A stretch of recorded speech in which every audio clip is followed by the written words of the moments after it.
আসসালামু আলাইকুম। আমার আজকের রেসিপি হলো গাজরের টুটি ফুটি মিষ্টি। মিষ্টি না যেন অমৃত। গাজর ও মালাইয়ের শাহী স্বাদের এই মিষ্টিগুলো একবার খেলে স্বাদ মুখে লেগে থাকবে দীর্ঘদিন। গাজর, দুধ ও আরও ২-৩টি উপকরণে খুব সহজে ও অল্প খরচে বাড়িতেই তৈরি করে নেওয়া যায় এই আকর্ষণীয় মিষ্টিটি। By the way, I am chef Ishika. Welcome to I food channel. গাজরের টুটি ফুটি মিষ্টি বানানোর জন্য আমি প্রথমেই নিয়েছি ৫০০ গ্রাম বা আধা কেজি গাজর। আমি গাজরের স্কিনটাকে পিল করে ভালো মতো ধুয়ে পানি ঝরিয়ে রেখেছিলাম। এবার এই গাজরগুলোকে গ্রেটারের সাহায্যেই গ্রেট করে নিব। আমি গ্রেটারের ছোট কাটার দিয়ে গাজরগুলোকে গ্রেট করে নিয়েছি, কারণ আমার আজকের রেসিপিতে একদম মিহি গাজর কুচিটা লাগবে। আমার সবগুলো গাজর খুব ভালোভাবে গ্রেট করা হয়ে গিয়েছে। এবার সরাসরি রান্নায় চলে যাব। প্রথমেই প্যানে দিয়ে দিচ্ছি আগে থেকে গ্রেট করে রাখা গাজর। সেই সাথে দিয়ে দিচ্ছি ২ কাপ গরুর ফুল ক্রিম লিকুইড দুধ। এখানে অবশ্যই চেষ্টা করবেন গরুর ফুল ক্রিম লিকুইড দুধটা ব্যবহার করতে, তাহলে স্বাদটা বেশি ভালো আসবে। আর দুধটা যদি আগে থেকে জাল করে ঘন করে নেন তাহলে তো আরও ভালো, একদম অসাধারণ একটা স্বাদ আসবে। এবার চুলার মিডিয়াম টু হাই ফ্লেমে রান্না করতে থাকবো গাজর খুব ভালোভাবে সিদ্ধ হয়ে আসা পর্যন্ত।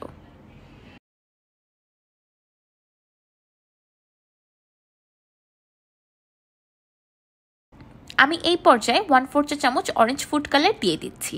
এতে করে মিষ্টির রংটা খুব সুন্দর আসবে, কিন্তু আপনারা চাইলে স্কিপ করতে পারেন।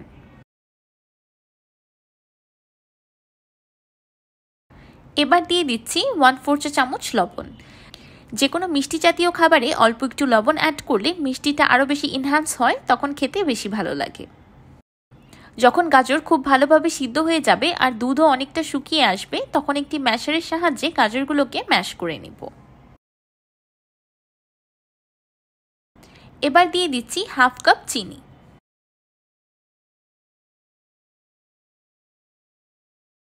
চিনিটা অ্যাড করার সাথে সাথেই গাজরে আবারও কিছুটা পানি উঠে আসবে। এই সময় দিয়ে দিতে হবে 1/2 কাপ গুঁড়া দুধ।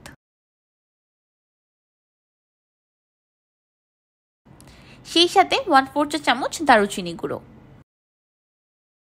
এবার এই গুঁড়া দুধটাকে ঝটপট মিশিয়ে নিব। এতে করে গুঁড়া দুধটা দলা পাকাবে না আর খুব সুন্দরভাবে গাজরের সাথে ব্লেন্ড হয়ে যাবে। এবার সবকিছু একসাথে খুব ভালোভাবে মিশিয়ে রান্না করতে থাকবো সম্পূর্ণ পানি শুকিয়ে গাজরে একটা আঠালো টেক্সচার চলে আসা পর্যন্ত। নামানোর কিছুক্ষণ আগে দিয়ে দিব 1 টেবিল চামচ ঘি। এতে করে গাজরের মিষ্টিতে খুবই দারুণ একটা ঘিয়ের ফ্লেভার আসবে, যেটা বলে বোঝানোর মতো না। এখানে ইচ্ছে করলে ঘিয়ের পরিবর্তে বাটারও ব্যবহার করতে পারবেন, কিন্তু তেল ব্যবহার করবেন না, কারণ যে কোনো মিষ্টি বা ডেজার্ট আইটেম মানেই রাজকীয় শাহী স্বাদের খাবার, আর শাহী স্বাদের খাবার কিন্তু শাহী ঘি আর বাটারে খেতেই বেশি ভালো লাগে। রান্না করতে করতে যখন সব দুধ শুকিয়ে এমন একটা হালুয়া টেক্সচার চলে আসবে, তখন চুলা থেকে নামিয়ে নিব। মিষ্টিগুলো বানানোর জন্য আমি একটি ওভাল শেপের সিলিকন মোল্ড নিয়েছি। এবার গরম গরম গাজরের মিষ্টি মোল্ডে সেট করে নিব। আমি এই মোল্ডে মিষ্টিটি বানাচ্ছি, তাই আপনাদেরও এমন মোল্ডেই বানাতে হবে এমন কোনো কথা নেই। আপনারা যে কোনো রাউন্ড বা স্কোয়ার শেপের মোল্ড বা বাটিতেও মিষ্টিটি সেট করে নিতে পারেন। আবার ইচ্ছে করলে অন্য যে কোনো শেপের সিলিকন মোল্ডও ব্যবহার করতে পারেন। অনেক ধরনের মিষ্টি তো দোকান থেকে কিনে খেয়েছেন বা ঘরে তৈরি করে খেয়েছেন। একবার এই গাজরের টুটি ফুটি মিষ্টি খেয়ে দেখুন, কথা দিচ্ছি আপনাদের কাছে খুব বেশি ভালো লাগবে। আমার সবগুলো মিষ্টি মোল্ডে সেট করা হয়ে গিয়েছে। এবার এই মিষ্টিগুলোকে নর্মাল ফ্রিজে সেট হতে রেখে দিব 30 মিনিটের মতো। 30 মিনিট পর মিষ্টিগুলো খুব ভালোভাবে সেট হয়ে গিয়েছে। এবার ডিমোল্ড করে নিব। মিষ্টিগুলো খুব ভালোভাবে সেট হলে ডিমোল্ড করতে একদমই অসুবিধা হবে না। যদি আপনাদের মিষ্টি ডিমোল্ড করার সময় ভেঙে যায়, তাহলে মনে করবেন মিষ্টিটা চুলা থেকে আগেই নামিয়ে নিয়েছেন, ভালো মতো লিকুইড অ্যাবজর্ব হয়নি। আমার সবগুলো মিষ্টি ডিমোল্ড করা হয়ে গিয়েছে। এবার মিষ্টির মালাইয়ের লেয়ারটাকে রেডি করে নিব। সেই জন্য একটি প্যানে দিয়ে দিচ্ছি 1/2 কাপ চিনি আর 1/2 কাপ পানি। এবার চিনিটাকে পানির সাথে খুব ভালোভাবে মিশিয়ে একটি বলক তুলে নেব।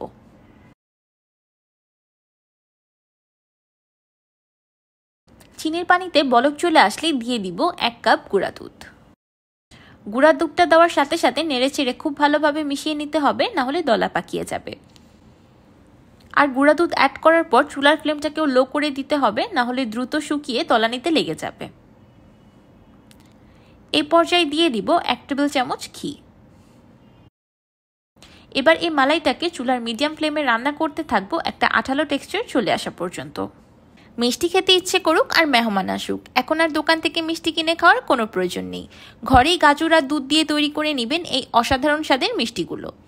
যখন মালাইটা রান্না করতে করতে এমন একটা আঠালো টেক্সচার চলে আসবে আর প্যানের গা ছেড়ে আসবে, তখন চুলার ফ্লেমটাকে অফ করে দিব। চুলার ফ্লেম অফ করে এই মালাইয়ে আমি দিয়ে দিচ্ছি কিছু টুটি ফুটি। এবার গরম গরম মালাইটাকে মিষ্টির উপরে সেট করে নেব। এই দ্বিতীয় লেয়ারিং এর কাজটা একটু দ্রুত করতে হবে, না হলে মালাইটা খুব তাড়াতাড়ি জমে শক্ত হয়ে যাবে। আমার সবগুলো মিষ্টিতে মালাইয়ের লেয়ার দেওয়া হয়ে গিয়েছে। তো তৈরি হয়ে গেল আমার গাজরের টুটি ফুটি মিষ্টি। দেখলেন তো ঘরে কত সহজেই হাতের কাছে থাকা কয়েকটি উপকরণ দিয়েই এত মজাদার মিষ্টি তৈরি করে নেওয়া যায়।